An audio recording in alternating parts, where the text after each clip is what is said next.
स्मृता पितरुणातपं करुणया हरन्ति नृणाम् अभङ्गुरतनुत्विषां वलयिताशतैर्विद्युतां कलिन्दगिरिनन्दिनी तटसुरद्रुमालम्बिनी मदीयमतिचुम्बिनी भवतु कापि कादम्बिनी।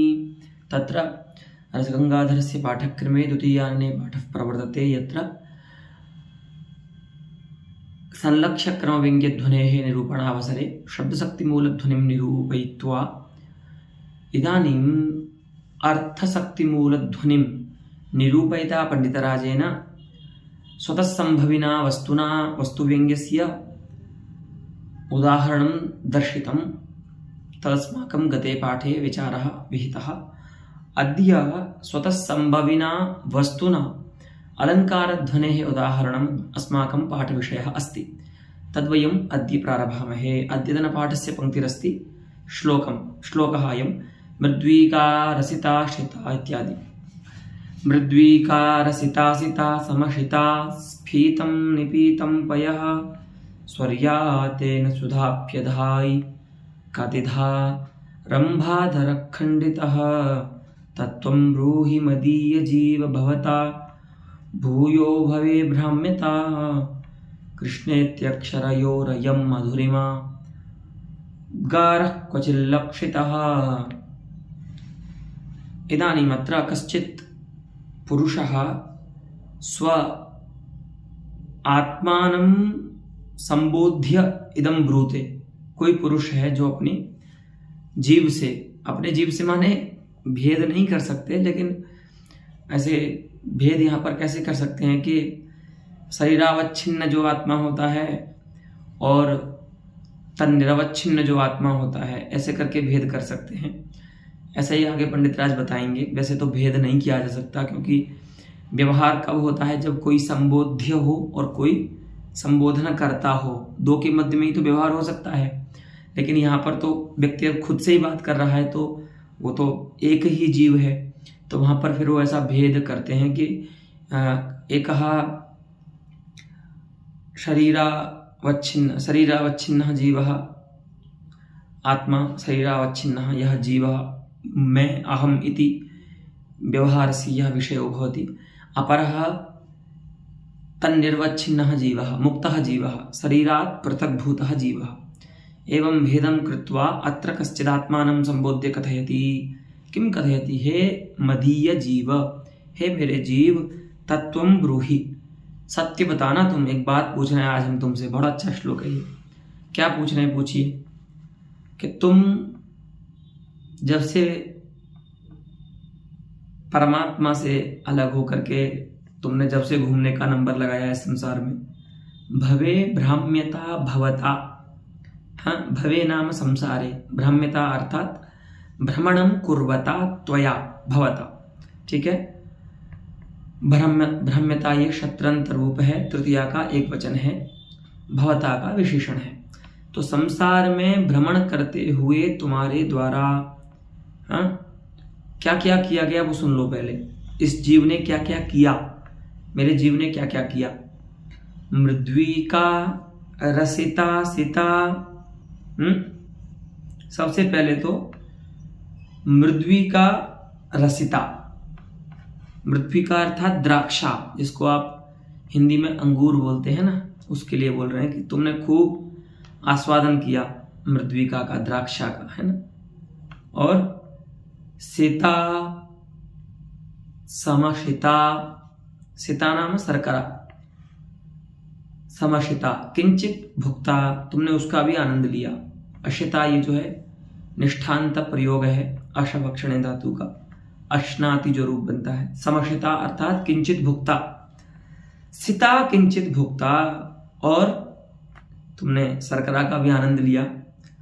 स्फीतम निपीतम पयः, स्फीतम शुद्धम, पयः क्षीरम, दुग्धम त्वया निपीतम, वो भी तुमने उसका भी आनंद लिया। दूध भी खूब अच्छा तुमको मिला, गिर गायेगा पीने के लिए। और क्या किया? स्वर्याते न सुधाप्यधाई, कुछ पुण्य काम भी किए थे तुमने, तो तुम स्वर्ग में भी गए कुछ समय के लिए, क्योंकि क्षीणे पुण्ये मर्त्यलोके विशन्ति अयम नियमः अस्ति। स्वर्गः इति एकं स्थानमस्ति यत्र जीवाः स्वपुण्यविशेषैः तत्र प्रेर्यन्ते, पुनश्च तत्र यावान् पुण्यराशिः अस्ति तावतः पुण्यराशेः उपभोगं कृत्वा पुनः देवाः पृथिवीं प्रति मर्त्यलोकं प्रति वेशयन्ति जीवान्। तो एक बार तुमने क्या किया, स्वर्यातेन स्वर्गम गतेन त्वया सुधापि अधाई, है ना, अमृत का भी तुमने पान किया, है ना। तो अधाई क्या है, धेट पाने धातु है, उसका लुंग लकार में कर्मणि प्रयोग है ना। तो भवता क्योंकि कर्ता तृतीया में है, इसीलिए पान कर्म जो है ना सुधा, वह प्रथमांत है, ठीक है, क्योंकि वह कर्म उक्त है प्रत्यय के द्वारा। तो त्वया जीवेन भवता सुधा अपि अधाई, तुमने अमृत का भी पान किया। कब, जब तुम स्वर्ग में गए, क्योंकि कुछ समय हम स्वर्ग में भी रहे हो, तुमने पुण्य किए थे। तो सर्यातेन सुधाप्यधाई और कतिधा रंभाधर खंडितः तत्रैव स्वर्गंगतेन भवता रंभाधरः, रंभा नाम अप्सरसः, रंभा नाम्नी काचित् अप्सरा स्त्री अस्ति, तस्याः रंभा इत्यभिधेयायाः अप्सरसः अधरः त्वया कतिधा खंडितः, है ना, असकृत खंडितः, अर्थात स्वर्गंगतेन भवता अप्सरसः अधरपानस्यापि सुखम असकृत लब्धम, है ना, अप्सराओं के अधरपान का भी लाभ तुमको मिला। अर्थात जितने भी भोग थे तुमने सब करके देख लिए, जो भी वस्तुएं तुम्हें मधुर लग सकती थी, या जो भी वस्तुएं, जो भी भोग लोगों को मधुर लगते हैं, वो सब तुमने कर लिए। लेकिन आज हम तुमसे एक रियलिटी पूछते हैं, तत्वम ब्रूहि, तुमने ये सब कर लिया, लेकिन आज तुम सच सच बताओ, तुमने खूब अनुभव कर लिया, सब चीज आस्वादन करके देख ली तुमने, आप बताओ, कृष्णेत्यक्षरयोः, कृष्ण इति द्वयोः अक्षरयोः यः मधुरिमोद्गारः अस्ति, ठीक है, मधुरिम्नः उद्गारः मधुरिमोद्गारः, अर्थात माधुर्यस्य यः प्रवाहः कृष्ण इति अनयोः तयोः अक्षरयोः अस्ति, तावान् मधुरिम्नः उद्गारः, तावत् माधुर्यस्य प्रवाहः, तावत् माधुर्यस्य भरः क्वचित् त्वया लक्षितः। तुमने द्राक्षा का आस्वादन किया, उसमें तुमने क्या देखा, अथवा तुमने शर्करा का आस्वादन किया, तुमने दूध पिया, तुमने श्रृंगार भी खूब किया, है, अमृत का पान किया, अप्सराओं के तुमने अधर पान किए। क्या तुमको किसी भी भोग सामग्री में कृष्ण इन दो अक्षरों में जितना माधुर्य का उद्गार है, जितना माधुर्य का संभार है, उस माधुर्य के प्रवाह का तुमने कहीं पर भी क्षणिक अनुभव किया? अयम प्रश्न अस्ति तुभ्यम, हे जीव तत्वं ब्रूहि, हे जीव तुम सच सच बताओ। अयमस्ति अर्थः। अत्र पश्यन्तु उपपत्तिमिदानीम्। अत्र निष्कृष्ट जीव संबोध्यक, निष्कृष्टः अर्थात शरीराद्यनवच्छिन्नो जीवः। अस्तु, निष्कृष्टो जीवो नाम शरीराद्यनवच्छिन्नो जीवः, सः निष्कृष्ट शब्देन अत्र बोध्यते। तो हे अत्र निष्कृष्ट जीव संबोध्यक, जीव भी दो प्रकार का हो जाएगा, आत्मा भी, जीवात्मा की ही बात कर रहे हैं। ऐसे तो आत्मा के दो प्रकार होते ही हैं न्यायशास्त्र के अनुसार, परमात्मा और जीवात्मा, लेकिन जीवात्मा भी दो प्रकार का होता है, शरीर आदि से अवच्छिन्न और अनवच्छिन्न मुक्तात्मा। तो मुक्तात्मा जो है वो संबोध्य है, उसके प्रति यहाँ पर कह रहा है। कौन? तो निष्कृष्ट जीवः संबोध्यः यस्य तत् निष्कृष्ट जीव संबोध्यकम, और परिदृश्यमान स्थूल देहेन्द्रियादि चेतना चेतन संघातात्मक अस्मत् पद बोध्य कर्तृक, है ना, संबोध्य कौन है? जो शरीर आदि से अनवच्छिन्न मुक्त आत्मा है। लेकिन संबोधकर्ता कौन है? कह कौन रहा है? तो कहते हैं परिदृश्यमान। ये जो स्थूल देहेंद्रिय दिखाई दे रहे हैं, इन देहेंद्रियादि जो चेतन और अचेतनों का जो संघात है, ठीक है, वह संघात वाला है ना।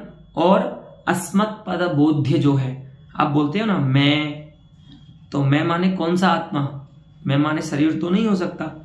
तो अहम पद बोध्य कौन होता है? जो शरीर से परिच्छिन्न है आत्मा, इस शरीर में जो रहता है। तावान शरीराद्यवच्छिन्न आत्मा अहम पद बोध विषयो भवति, अस्मत् पद बोध विषयो भवति। तो उसी आत्मा को बोल रहे हैं कि वो यहाँ पर करता है संबोधन का, अर्थात वो कह रहा है ये बात, और कह रहा है अपने उस जीव को जो शरीर आदि से अनवच्छिन्न है, मुक्त आत्मा है, मुक्त जीव है, ठीक है। तो चेतना चेतन संघातात्मक अस्मत् पद बोध्य कर्तृक, अस्मत् पद बोध्य कर्ता यस्य तद परिदृश्यमान स्थूल देहेन्द्रियादि चेतना चेतन संघातात्मक अस्मत् पद बोध्य कर्तृक एतावता एकमेव पदमस्ति। अस्तु पश्यन्तु, प्रश्न विषयेण अर्थेन, ये सब अर्थ में आकर के विशेषण बन जाएंगे, ठीक है। निष्कृष्ट जीव संबोध्यकः परिदृश्यमान स्थूल देहेन्द्रियादि चेतना चेतन संघातात्मक अस्मत् पद बोध्य कर्तृकः यह प्रश्न विषयः तेन प्रश्न विषयेण अर्थेन, जो प्रश्न विषय है यहाँ पर, ठीक है, वस्तु किम रूप है? प्रश्न के रूप में उपस्थित है कि एक जीव जो शरीर आदि से अवच्छिन्न है, ऐसा जीव निष्कृष्ट जीव को पूछ रहा है। तो पूरा जो अर्थ है यहाँ पर वो कैसा है? प्रश्न रूप है, और वही यहाँ पर व्यंजक है। तो एतादृशेन अर्थेन और किम भूतेन, तथा भूतेन, तथा भूतेन का अर्थ है स्वतः संभविना। यहाँ पर ऐसा कोई भी इस प्रश्न की आकृति में अंश नहीं है जो कवि की कल्पना से जन्य हो। सकलमपि अत्र प्रश्न शरीरम स्वतः संभवी अस्ति, अर्थात लोक प्रमाणेन संवलितम अस्ति, या लोकेपि इयं स्थितिः प्रश्नानां दृश्यते, ठीक है। तो तथा भूतेन अर्थात स्वतः संभविना, यहाँ पर जो प्रश्न बन रहा है पूरा अर्थ, वह अर्थ कैसा है? स्वतः संभवी है, कभी कल्पित नहीं है। तथा भूतेन व्यंजकेन अर्थेन, अब देखिए आप, ये किसका उदाहरण है? स्वतः संभवी वस्तु से अलंकार ध्वनि का उदाहरण है। तो यहाँ पर जो व्यंजक अर्थ होगा उसे स्वतः संभवी होना चाहिए और वस्तु रूप होना चाहिए। तो देखिए यहाँ पर जो प्रश्न रूप व्यंजक अर्थ है वह एक तो वस्तु है, अलंकार नहीं है, और दूसरी बात वह स्वतः संभवी भी है। तो इसको क्या बोलेंगे? अत्र व्यंजकोऽर्थः स्वतः संभवी वस्तु रूपश्च अस्ति, तेन स्वतः संभविना वस्तु रूपेण व्यंजकेन अर्थेन कश्चिद अलंकारः व्यज्यते। अब वो अलंकार कौन सा है? तो देखिए बताते हैं। भगवन् नाम्नः अनेक जन्म वृत्तांत अध्यक्षीकरण कारण योग सिद्धि विशेष तादात्म्याध्यवसाय रूप अतिशयोक्ति ही व्यज्यते। पूरे पंक्ति का अभिप्राय तो हम बाद में जानेंगे, पहले ये समझ लीजिए। इस प्रश्न रूप व्यंजक अर्थ से अतिशयोक्ति अलंकार व्यंग्य होता है, ठीक है। सिद्धत्वेध्यवसायस्य अतिशयोक्तिर्निगद्यते, इदं लक्षणम् अतिशयोक्तेः। अतिशयोक्ति के मुख्य 4 प्रकार होते हैं। उनमें से एक प्रकार होता है अतिशयोक्ति का, जब कहीं किसी उपमान के द्वारा आरोप के विषय का निगीरण कर लिया जाता है। जैसे बोलते हैं ना, अयम गौहु, किसी मंदबुद्धि बालक को आता देख करके गुरुजी ने व्यवहार किया कि अयम गौरस्ति, ये जो बालक आ रहा है ना, ये तो पूरा बैल है। तो यहां पर देखिए, जाड्यमांद्यादि गुणों के द्वारा तादात्म्य कर दिया उस बालक का, किसके साथ? अभेदाध्यवसाय कर दिया, किसके साथ? बैल के साथ। तो यह जो अभेदाध्यवसाय होता है, तादात्म्य होता है, ठीक है, वह दो प्रकार का होता है। एक तो ऐसा तादात्म्य होता है किसी उपमान के साथ जहां पर उपमान और उपमेय दोनों के वाचक पद रहते हैं, वो जब होगा उसको हम कहेंगे रूपकालंकार। जैसे गौरवा ही कहा, सिंहो मानव कहा इत्यादि स्थल में आप देखते हैं। और एक जगह है जो तादात्म्याध्यवसाय होता है, अर्थात आरोपित अभेद होता है, वो ऐसा होगा कि वहां पर आरोप्यमान जो है, अर्थात उपमान जो है, तद्वाचक पद ही रहेगा। आरोप का विषय जो है, उपमेय जो है, उसका वाचक पद नहीं रहेगा। तो जैसे अभी बताया, गौरवाहिकः जब बोलेंगे तो वहां पर रूप का अलंकार होगा, क्योंकि आरोप्यमान जो है गौ, उसका वाचक पद गौ वहां पर वाक्य में है, प्रयुक्त है। उसी प्रकार से आरोप का विषय जो बाहिकार्थ है, उसका भी वाचक पद उस प्रयोग में है, बाहिक। तो बाहिकत्वेन बाहिक उपस्थित है, गोत्वेन गौ उपस्थित है, उपमान उपस्थित है वाक्य में। इसीलिए इस प्रकार का जो तादात्म्याध्यवसाय होता है उसको हम रूपक अलंकार कहते हैं काव्य शास्त्र में। लेकिन यदि यही तादात्म्याध्यवसाय इस प्रकार का हो जाए कि अयम गौहु, बाहिक न बोल करके सीधा उसको गौ ही कह दें, बैल ही कह दें, तो केवल आरोप्यमान शब्द के द्वारा ही जहां पर तादात्म्याध्यवसाय विवक्षित होता है वहां पर रूपकालंकार नहीं होकर के अतिशयोक्ति अलंकार होता है। दोनों में जो बोध होगा वो समान ही होगा, अभेद आरोपित अभेद मूलक बोध, शब्द बोध ही होगा। लेकिन दोनों की जो वाक्य रचना होगी उस वाक्य रचना में भेद होगा। रूपक की वाक्य रचना में उपमानवाचक और उपमेयवाचक उभयोः पदयोः श्रुतिर्जायते, परंतु अतिशयोक्ति अलंकारे केवलम उपमानवाचकस्य शब्दस्य श्रवणं भवति, न तथा उपमेयवाचकस्य। तो अब यहां पर देखिए, इसी प्रकार की अतिशयोक्ति यहां पर व्यंग्य हो रही है। क्यों व्यंग्य हो रही है? तो देखिए, यहां पर उपमान और उपमेय समझ लीजिए क्या है, क्योंकि अतिशयोक्ति है तो उपमान और उपमेय तो होंगे ही। ये अलग बात है कि उपमेय जो होगा वो वहां पर शब्द सह उपात्त नहीं होकर के उपमान पद के द्वारा ही वहां पर उपमेय का कथन किया गया होगा। लेकिन उपमान और उपमेय का ज्ञान आवश्यक है। तो उपमान यहां पर है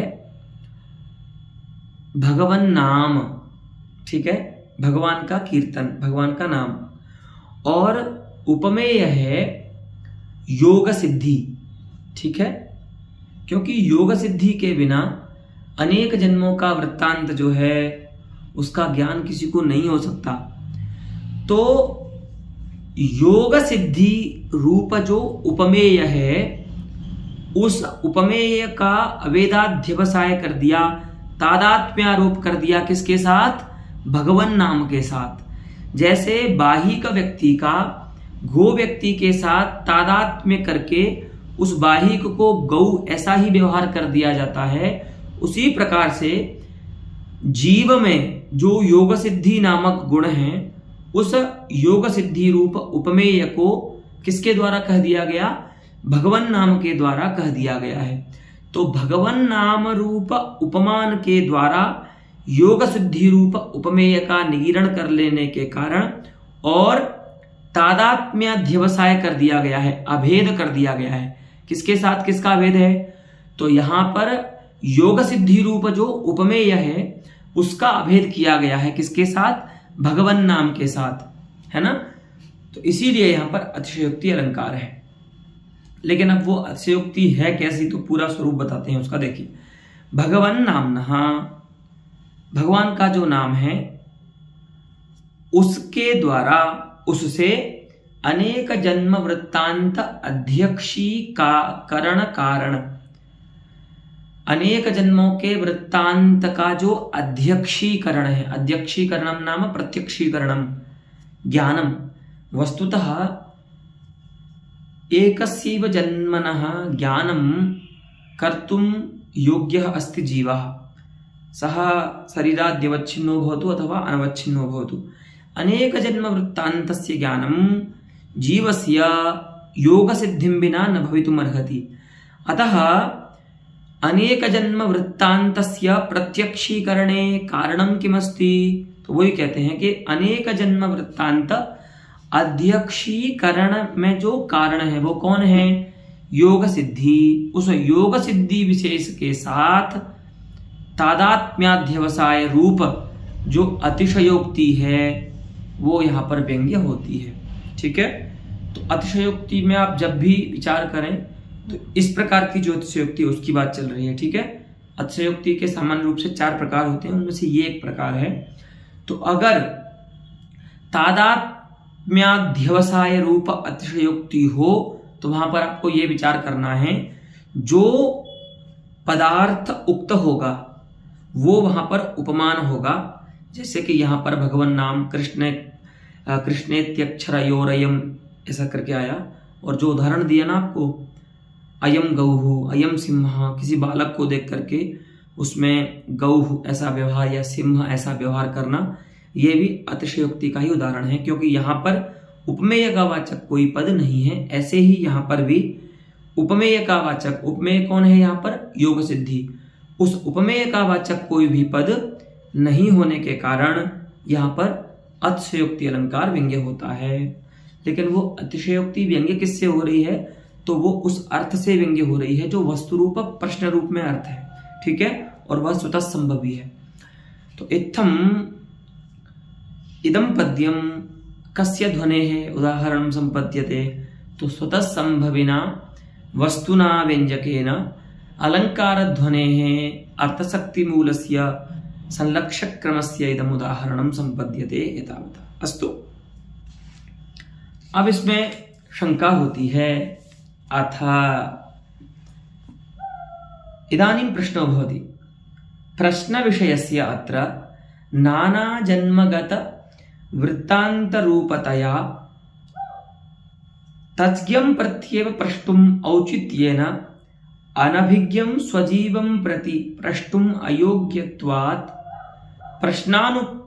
प्रश्नान्यथानुपपत्या आक्षिप्ता का अतिशयोक्ति।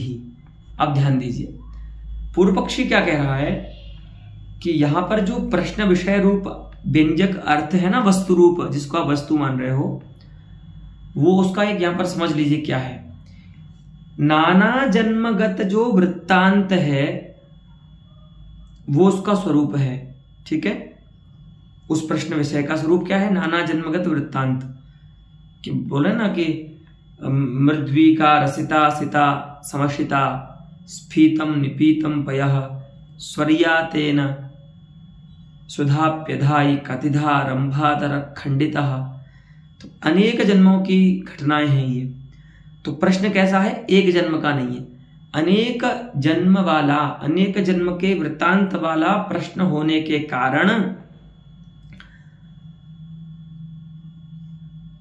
तज्ज्ञं प्रत्येव इदं प्रष्टुम उचितम अस्ति।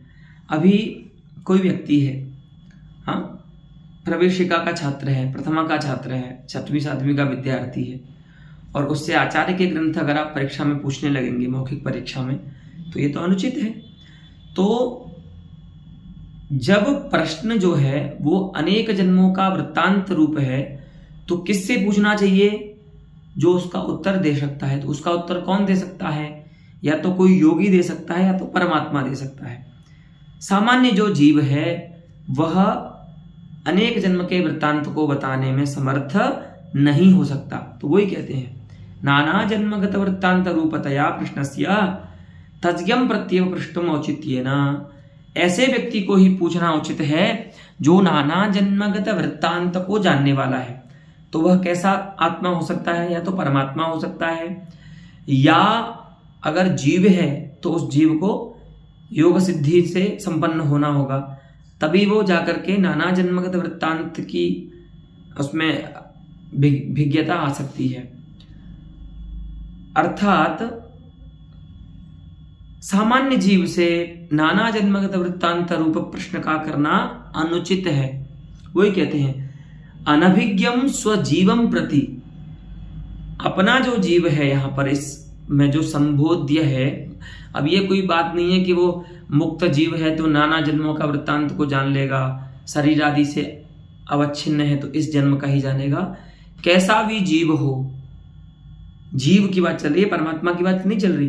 कैसा भी जीव हो, या वो मुक्त जीव हो या देहावच्छिन्न जीव हो, कोई भी जीव परिमित प्रमाता ही होता है, अपरिमित प्रमाता नहीं हो सकता।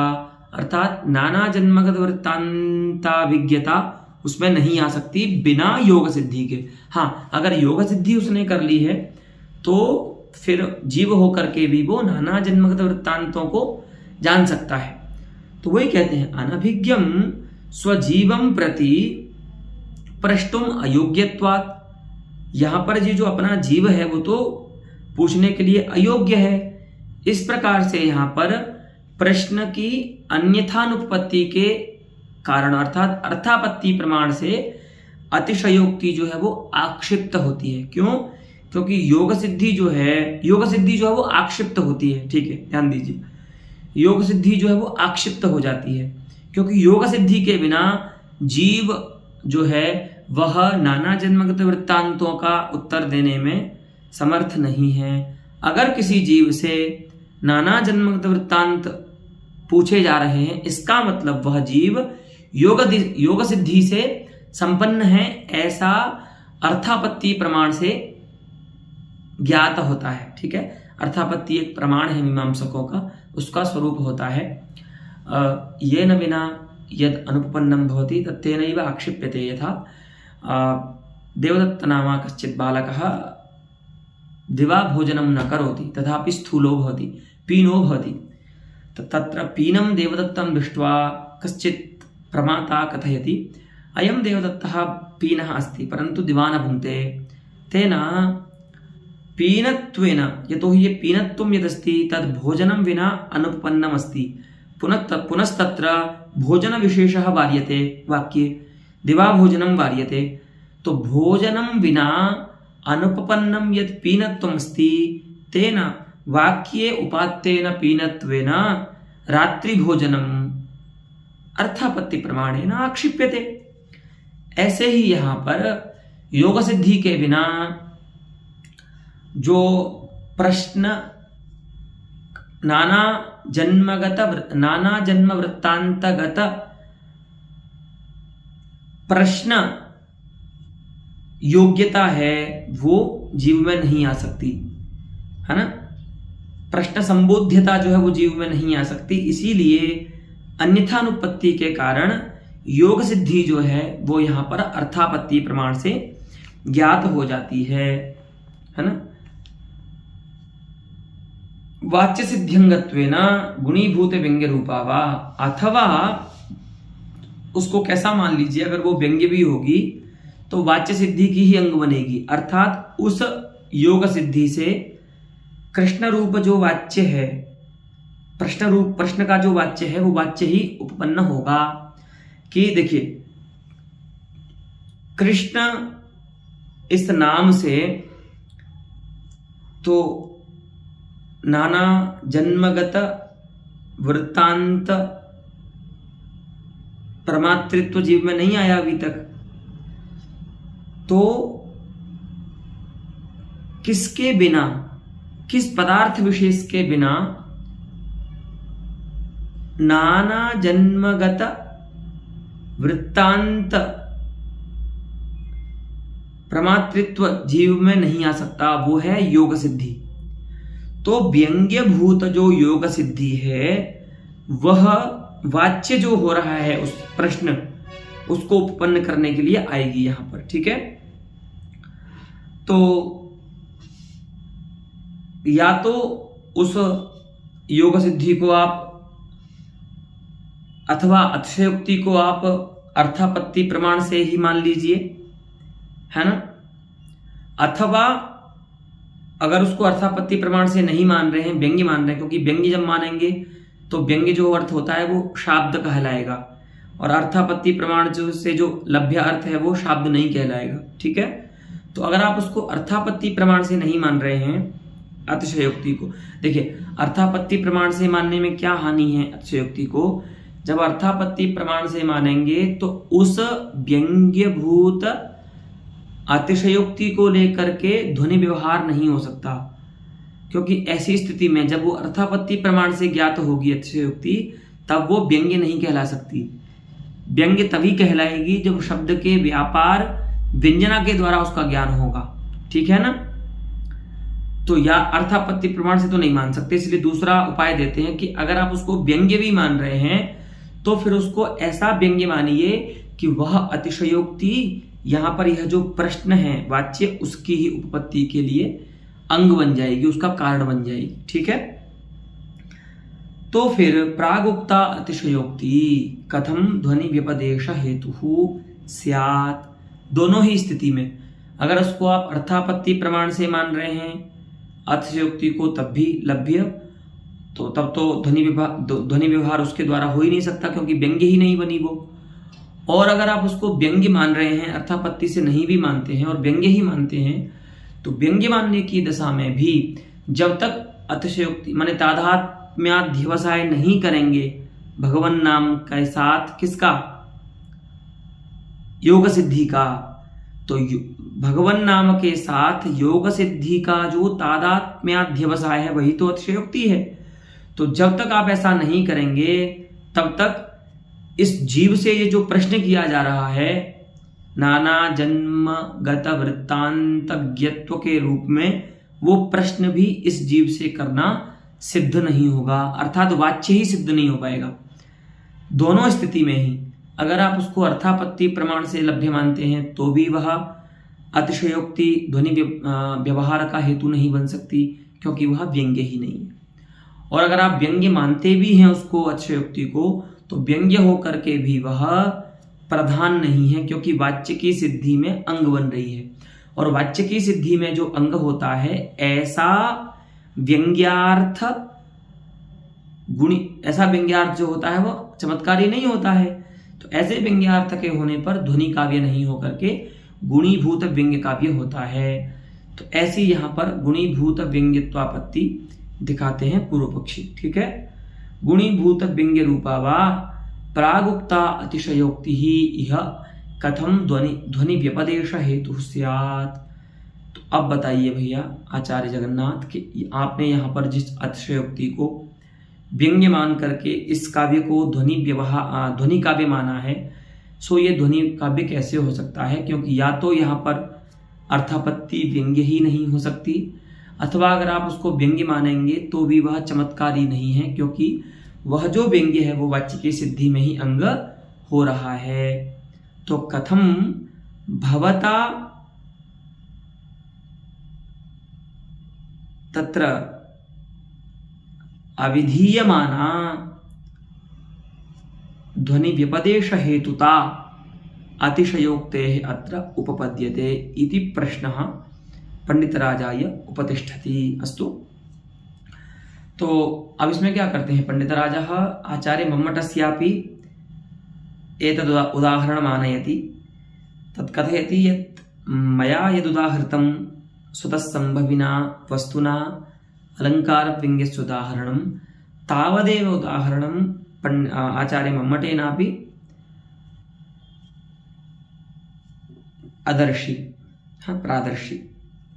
यदि मम कृते उदाहरणे दोषः तर्हि प्राचीनानाम् अपि उदाहरणे दोषः स्यादेव। वही बोलते हैं इत्थमेव च तदप्राप्तिमहादुःख इत्यत्र एतद् श्लोकद्वयमस्ति विष्णुपुराणस्य। तदप्राप्तिमहादुःख विलीना शेषपातका तच्चिन्ता विपुलाह्लाद क्षीणपुण्यचया तथा चिन्तयन्ती जगत्सूतिं परब्रह्मस्वरूपिणं निरुच्छ्वासतया मुक्तिम गतान्या गोपकन्यका। बहुत अच्छा श्लोक है ये, देखिए विष्णु पुराण में है ये। क्या है कि अनेकाः गोपस्त्रियः भगवता कृष्णेन सह रासं कर्तुं यमुनातीरं गच्छन्ति, परन्तु स्वगुरुजनानां पारवश्यात् काचित् गोपकन्या तथा कर्तुं नाशक्नोत्। सा गोपकन्या कृष्णस्य अप्राप्तिरूपेण महादुःखेन क्षीणा भवति, खिन्ना भवति।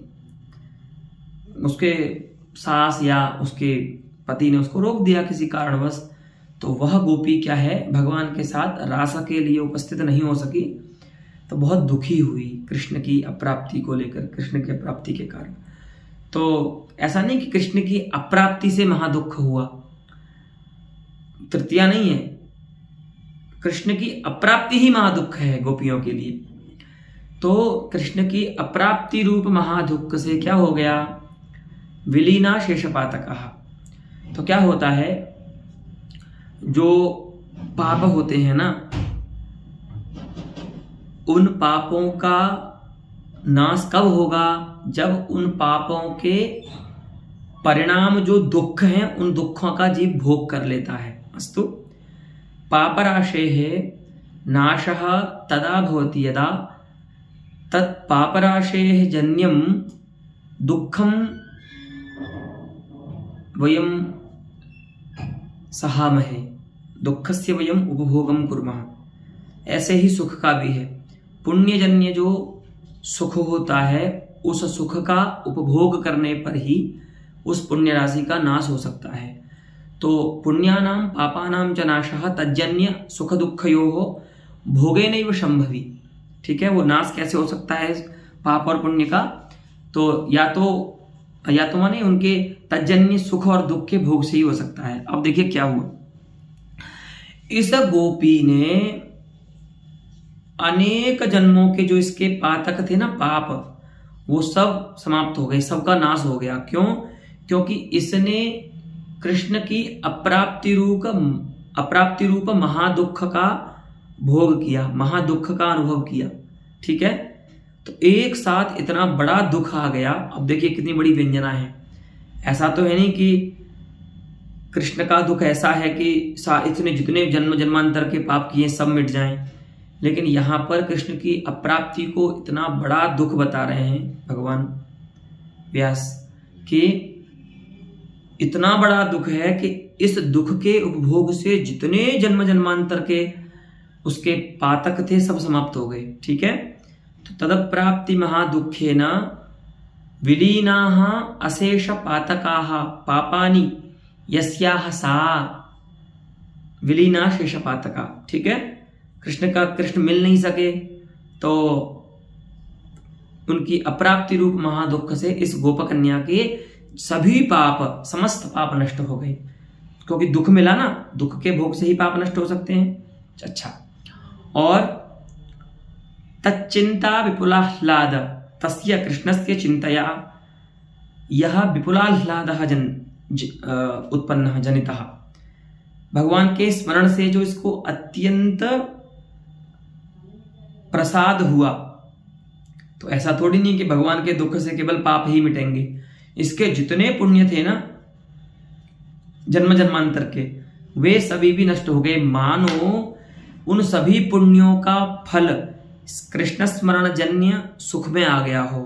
तो इसने क्या किया, जब पहुंच नहीं पाई ना भगवान के पास, तो घर में रह करके ही भगवान का चिंतन करने लगी कि देखो अब कृष्ण बंसी बजा रहे होंगे, अब गोपियों के साथ नृत्य कर रहे होंगे, तो अब ये क्रिया कर रहे होंगे। इस प्रकार से भगवान की जब चिंता की ना यमुना के तट पर, तो उस चिंता के कारण, भगवान के स्मरण के कारण जो सुख हुआ, और वो कारण नहीं, वह चिंता ही जो सुख, चिंता रूप ही जब सुख हुआ, उस सुख से क्या हो गया, उस विपुलाह्लाद से क्या हुआ, क्षीण पुण्यचया, क्षीणाः पुण्यचयाः पुण्य समूहाः यस्याः सा क्षीण पुण्यचया। तो जैसे ही भगवान कृष्ण के स्मरण रूप का, भगवान कृष्ण का स्मरण रूप विपुल आह्लाद इसको हुआ, महान सुख इस गोपकन्या को हुआ, वैसे ही इस गोपकन्या के समस्त पुण्य समूह समाप्त हो गए, पुण्यों का भी नाश हो गया। ठीक है, तो जब किसी व्यक्ति का पाप और पुण्य दोनों समाप्त हो जाते हैं तो आप जानते हैं उसका क्या होता है, मोक्ष होता है उसको। तो वही कह रहे हैं कि चिंतयन्ति जगत सूतिम, जगत कारणम जगतः सूतिम अर्थात जगतः उपादान कारणम परब्रह्म स्वरूपिणम, परब्रह्म स्वरूपी भगवान कृष्ण का स्मरण करते हुए, जगत कारण जगत हेतु भगवान कृष्ण का स्मरण करते हुए निरुच्छ्वासतया मुक्तिम गता, है ना, निरुच्छ्वास होकर के मुक्ति को प्राप्त कर गई। कौन? गोपकन्या। मुक्ति को व्यक्ति कब प्राप्त करता है? जब उसके समस्त पाप और समस्त पुण्य समाप्त हो जाते हैं। और समस्त पाप और समस्त पुण्य समाप्त कब होते हैं? जब हम तत्त पापजन्य दुखों का अनुभव करते हैं, तत्त पुण्य जन्य सुखों का अनुभव करते हैं। तो उन सुख दुखों के अनुभव से उनके कारण जो पाप पुण्य है उनका नाश हो जाता है। और जब समस्त पाप और पुण्य नष्ट हो जाते हैं तो जो जीव है वो मुक्ति को प्राप्त कर लेता है। तो ऐसे ही कोई गोपकन्या मुक्ति को प्राप्त कर गई। इत्थम चतुर्थ उल्लासे आचार्य मम्मटः स्वतः संभविना व्यंजकेन वस्तुना अर्थेन अलंकार उदाहरणे दर्शयति आचार्य मम्मटः। उसी के लिए बोलते हैं इत्यत्र अपि अतिशयोक्तेः अर्थापत्ति विषयत्वम गुणीभूत व्यंग्यत्वम वा युक्तम। अगर आप हमारे इस पद्य में अतिशयोक्ति को अर्थापत्ति वेद्य बता रहे हैं अथवा अतिशयोक्ति को गुणीभूत व्यंग्य बता रहे हैं, तब तो आचार्य मम्मट ने जो उदाहरण दिए हैं इसी विषय में, वहां पर भी जो अतिशयोक्ति है तो उसका भी क्या हो जाएगा? या तो वो गुणीभूत व्यंग्य हो जाएगी अर्थात वाच्य सिद्ध्यंग होकर के गुणीभूत हो जाएगी, अथवा वो अर्थापत्ति वेद्य हो जाएगी। दोनों ही अवस्थाओं में, चाहे वो अर्थापत्ति वेद्य हो चाहे वो गुणीभूत हो, दोनों ही अवस्थाओं में वह ध्वनि व्यवहार का कारण तो नहीं बन पाएगी, है ना। वही कहते हैं, क्योंकि अब देखिए आचार्य मम्मट ने जो विष्णु पुराण के 2 उदाहरण दिए हैं उनमें अतिशयोक्ति कैसे वो बताते हैं। देखिए, अनेक जन्म उपभोग्य दुख सुखराशिभ्याम तदप्राप्ति महादुख तच्चिंता विपुलाह्लादयोः अनिगरणे अशेष पाप पुण्य पुंजनाशकतायाः अनुपपत्ते। हाँ देखिए, अनेक जन्म के जो उपभोग्य सुख और दुख हैं, है ना, अर्थात इस जन्म के बाद भी ऐसे कुछ सुख या दुख होंगे जो हमें भोग करने हैं। तो अनेक जन्मों में जो उपभोग्य हैं ऐसे दुख और सुख समूहों के द्वारा तदप्राप्ति माने कृष्ण की अप्राप्ति रूप महादुख और कृष्ण का स्मरण रूप जो विपुलाह्लाद है, उन दोनों का अभेदाध्यवसाय कर दिया गया है।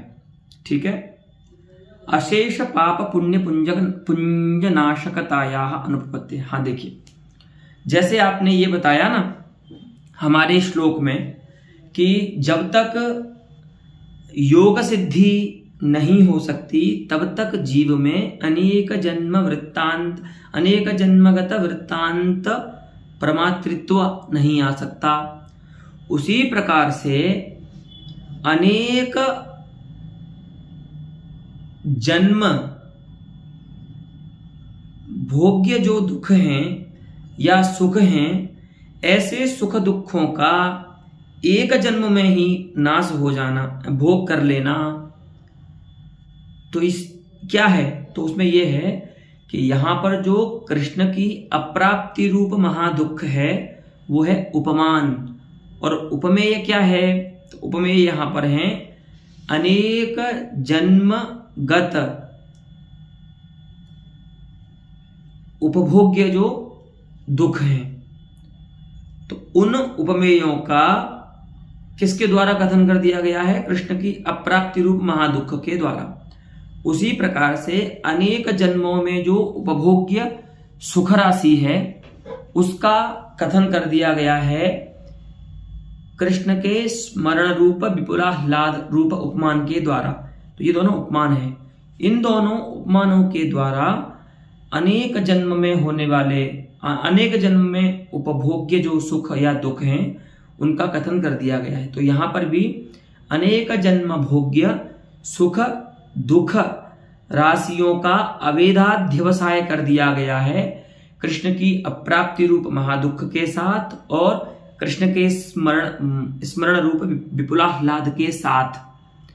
तो यही तो अतिशयोक्ति है कि जहां पर किसी उपमेय का, आरोप विषय का किसी अप्रस्तुत पदार्थ के साथ तादात्म्याध्यवसाय कर दिया जाए।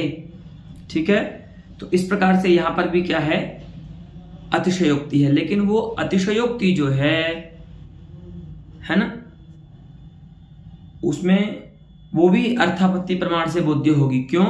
क्योंकि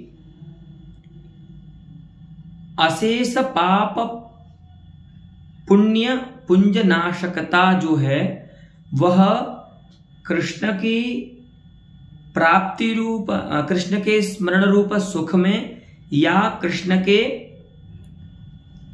अप्राप्ति रूप महादुख में नहीं है। कब तक? जब तक उनको हम अभिन्न न माने। किसके साथ? अनेक, माने कृष्ण का जो, कृष्ण की अप्राप्ति रूप जो दुख है वो अनेक। तो जब तक कृष्ण की अप्राप्ति रूप महादुख के साथ अनेक जन्मोपभोग्य दुखों का अवेदाध्यवसाय नहीं किया जाता, तब तक कृष्ण की अप्राप्ति रूप महादुख में अशेष पाप नाशकता नहीं आ सकती।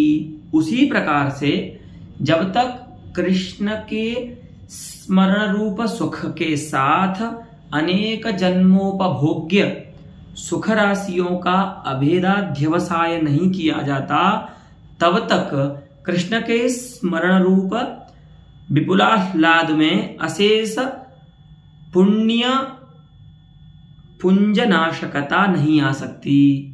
ठीक है, तो इस प्रकार से यहां पर भी अन्यथा अनुपपत्ति से, अर्थापत्ति प्रमाण से ही अतिशयोक्ति जो अलंकार है वो उसका लाभ हो जाएगा।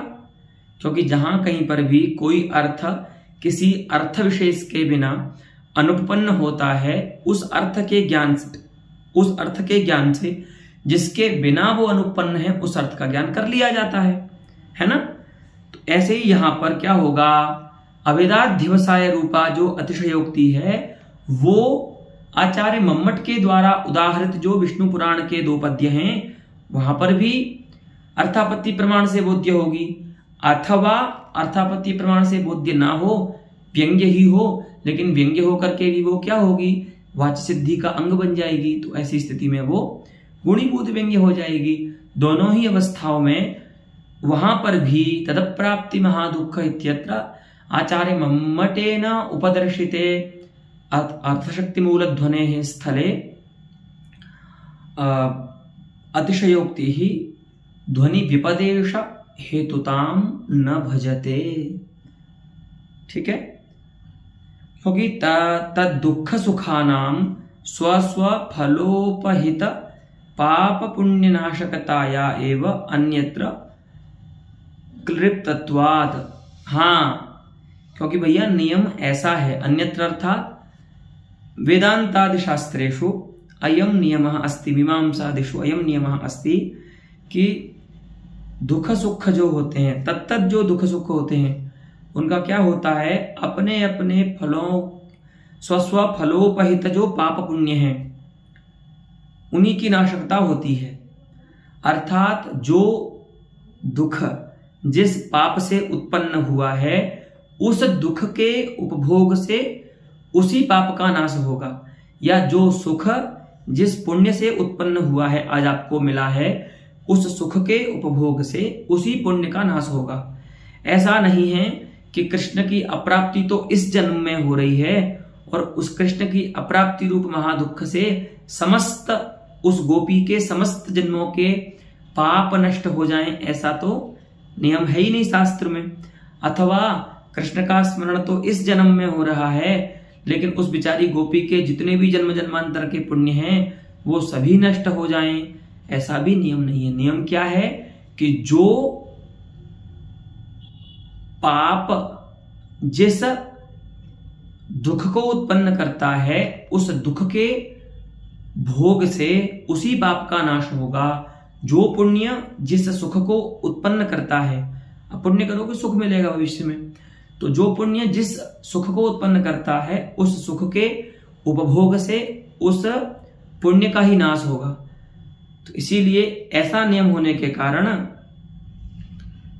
निगरणे तु तयोः तन्नाशकता बुद्धिपत्ति ही, अगर हम ऐसा कर देंगे, निगरण कर देंगे माने अभेदाध्यवसाय कर देंगे, अतिशयोक्ति कर देंगे, तो तयोः अर्थात अशेष पाप पुण्ययोः अनअर्णना कृष्ण अप्राप्ति रूप महादुःखस्य पुनः कृष्ण स्मरण रूप विपुलाह्लादस्य अशेष जन्म दुख सुखयोः नाशकता बुद्धिपत्ति ही, अर्थात अगर हम अतिशयोक्ति कर देंगे, निगीरण कर देंगे, तो क्या हो जाएगा, कृष्ण की अप्राप्ति रूप महादुख में भी क्या आ जाएगी, अशेष गोपी के अशेष जो पातक हैं उनकी नाशकता बुद्धि उसमें हो जाएगी। उसी प्रकार से अगर हम निगीरण कर देंगे कृष्ण के स्मरण रूप विपुलाह्लाद के साथ अनेक जन्मोपभोगी सुखों का, तो उस कृष्ण के स्मरण रूप विपुलाह्लाद में ही क्या आ जाएगी, अशेष पुण्य नाशकता की बुद्धि हो जाती है, ज्ञान हो जाता है। ठीक है, इत्थम उपपत्तिर्भवति।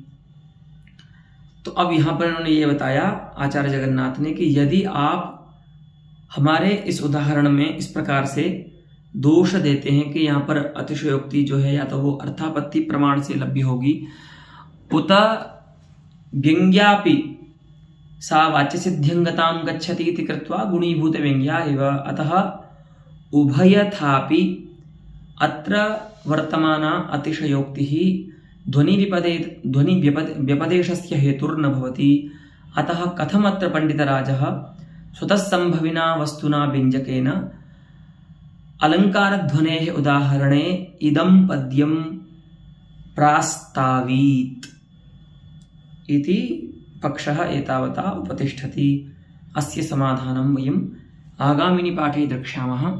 अस्तु तावत्।